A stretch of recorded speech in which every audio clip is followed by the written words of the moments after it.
장관님, 뭐 같은 질문인데요. 윤석열 대통령께서 정법 공부하시거나 뭐 정법 가족이라고 생각하시진 않으시죠? 위원님 하나씩 정리하시죠. 전에 저 청담 그거 가지고 최고위에 트셨잖아요. 그거 제가 사과하실 생각 질문드리고 없어요? 있습니다. 네. 아니 하나씩 매번 그때도 저보고 동선 까라고 하셨잖아요. 그렇죠? 지금도 같은 입장이세요? 저는 하나씩 정리는 하셔야 되지 사실을 않겠어요? 좀 확인하고 싶어서 질문 드리니까요. 의원이 나오셨으니까 전에 저한테 사과한다고 말씀하셨죠. 들으세요. 근데 예. 항상 사람 말을 그렇게 안 들으세요? 아닙니다. 의원님이시니까 아니, 그러니까 정리하고 가자는 윤석열 것이죠. 대통령께서 정법 공부 좋아하십니까? 제가 나중에 제 질의 시간 끝나고 말씀드리겠습니다. 그럼 그렇게 하십시오. 정법 가족입니까? 대통령의? 그걸 저한테 성공- 물으실 일은 아니죠. 그러니까 네. 아니라고 믿습니다. 근데 이 정도면은 방금 총리께 질문 드린 것처럼 천공 스승은 사기꾼 같은 사이비 교주이자 사회 악 아니겠습니까? 이런 분들은 대통령의 스승이라고 주장한 사람이 있습니다. 자기가 대통령과 이 영부인과 차도 마시고 식사도 한답니다. 이런 명백한 허위 사실을 고발하지 않으십니까? 제가 고발하라는 말씀이신가요? 뭐 어떤 식으로든 법적 조치하지 않을까요? 대통령실에서 고발하시는 거 좋아하시잖아요. 아니 고발은 그럼 위원님은 지금 위원님이야말로 누가 한 명 무슨 뭐 알겠습니다. 제보자 한 명 네. 전화 연락 받으시면 그냥 트시고 당론으로 밀어붙이시고 TF 하시고 특검 하시잖아요. 그래놓고서는 다 드러나게 되면은 그 다음부터 입을 싹 씻고 아무 사과도 안 하고요. 아니 그 그게 정도 신뢰할 반복되고 만한 있잖아요. 제보가 있는데 왜 굳이 질문도 못합니까? 왜 질문하지 못합니까? 위원님이 제가 어디 장관님 가서 그게 그렇게 막 모욕적이셨어요? 위원님 그거 모욕적이지 않다고 아, 네. 주장하시는 거예요? 알겠습니다. 그 저번에 뭘 제가 아시겠다는 거죠? 예결위 모욕적이지 않다고 생각하시는 겁니까? 그걸? 아니 질문은 할 수 있죠. 그래 아니라고 하면 되죠. 떳떳하고 당당하시면 아니라고 하면 되는 거 자, 아닙니까? 위원님이 예를 들어서 어디서 이상한 데 갔었다는 제가 한마디 듣고 나서 네, 그거 질의할 게 공개적으로 많아서요. 얘기하면 죄송한데요. 그게 모욕적이지 예, 않아요? 장관님의 사견은 궁금하지 않습니다. 이 마약 관련 마약 관련 제보 달라고 하셨죠, 장관님? 위원님 좀 시끄러워서 안 들리거든요, 진 의원님. 마약 관련된 제보 기다린다고 하셨죠, 장관님께서. 그래서 제가 이 공문과 SNS를 통해서 공개 편지를 전달해 드렸습니다. 혹시 받아보셨습니까? 위원님 그거 경찰에서 하는 수사고요. 저희가 그 얘기 들은 제가 그 질문하실 줄 알고 물어봤습니다. 혹시 검찰에 제보 들어온 거 있냐? 그게 아니라고 비서관님이 말씀하셨다고 그러던데요. 이 둘리라는 이름의 외국인 마약 사범이 이태원 등지에서 수천만 원의 마약을 유통하고 있다는 제보입니다. 이게 500만 원 이상은 검찰 수사 사항 아닌가요? 500만 원 이상 그런 제보가 그런 건 아니고요. 위원님. 그럼 위원님은 기본적으로 저희가 검찰 수사권을 좀 확대한 그 시행령을 확대한 것은 동의하시는 거죠. 저희가 이렇게 그 마약 수사 하다는 건 필요하다는 저는 공감해 현행법에 주시는 거죠? 근거해서 말씀드리는 겁니다. 전 당연히 수사권 박탈해야 된다고 생각하죠, 당연히. 시행령이 없으면 저희가 못 하는데요.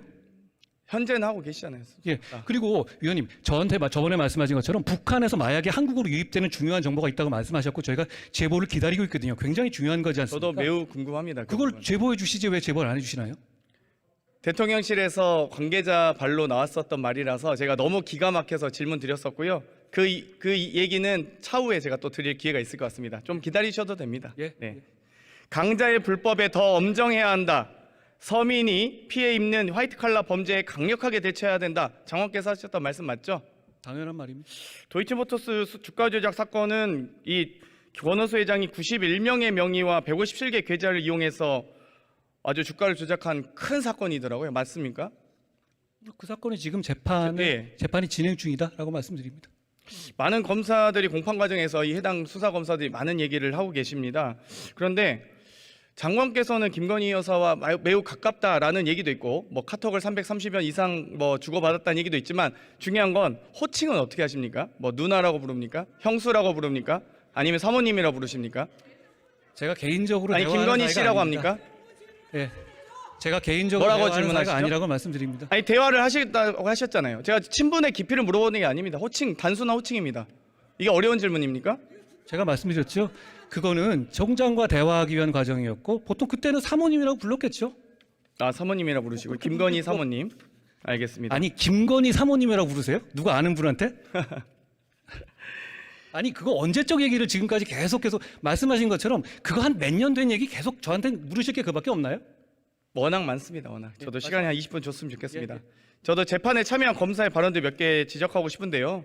5차 공판인 22년 4월 1일에 검사는 증인 김기현에게 문자 내역을 설명하면서 3,300원에 8만 개를 거래하라고 했다. 동시간대에 김건희 매도 계좌에서 8만 주가 정확히 일치한 주문이 나와서 체결이 되었다라는 취지의 발언합니다.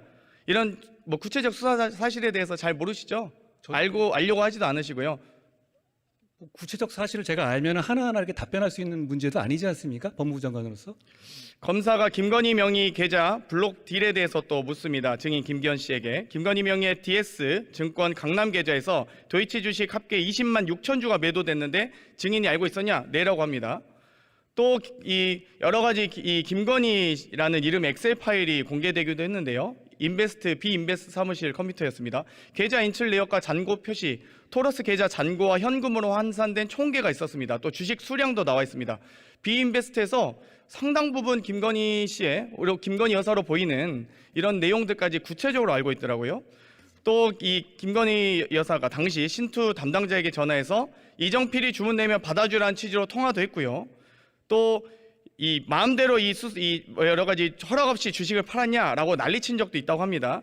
또 앞으로 도이치 거래할 때 저하고 이 씨 제외하고 거래 못하게 해주세요라고 김건희 여사가 담당자에게 했다는 여러 공판 과정의 기록이 있습니다. 이것도 잘 모르시죠?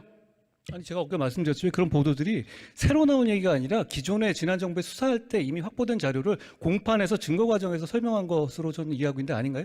이 주가 조작 일당이 도이치모터스 매수하는 과정에서 우리 기술도 매수합니다. 그래서 우리 기술 관련된 주가 조작 혐의도 있는데 이것도 잘 모르시겠네요.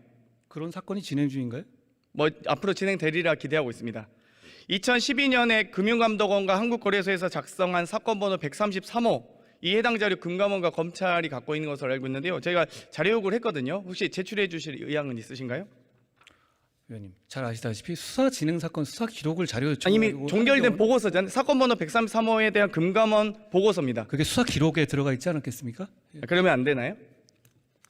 수사 기록을 금감원에서 조사한 금융 주가 조작에 대한 보고서인데 이게 그렇게 수사 기록과 별개 문제 아니겠습니까? 수사 과정에서의 범죄 혐의를 잡아낸 보고서 내용이죠. 위원님 지금까지 국회 역사상 그런 수사 기록을 수사 중간에 받은 적 있으신가요? 없을 것 같은데요. 중간에 수사 기자님들이 피의 사실 많이 받아보시는 것 같더라고요.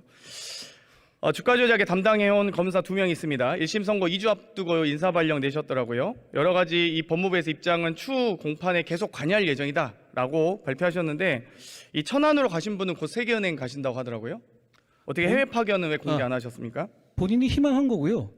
본인의 희망을 지금 거기다가 3년씩 근무한 검사들이거든요. 그럼 3년씩 근무한 검사에 대해서 통상적인 인사 발령, 솔직히 말하면 저는 그 인사가 난지도 몰랐고요. 평검사 인사를 장관님께 챙기지는 않으니까요. 그걸 알아보니 본인들의 희망을 최우선으로 반영해서 영전시킨 인사다 이렇게 들었습니다.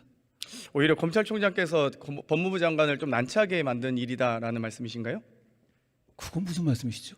아니, 그러니까 평검사의 인사를 잘 모르는데 이렇게 김건희 여사와 가까운 것으로 알고 있는 법무부 장관을 갖고 있는 이 대한민국에서 이 도이치모터스 주가 조작에 관련된 검사를 인사 발령을 선고 2주 전에 한다는 것 자체가 이해가 됩니까?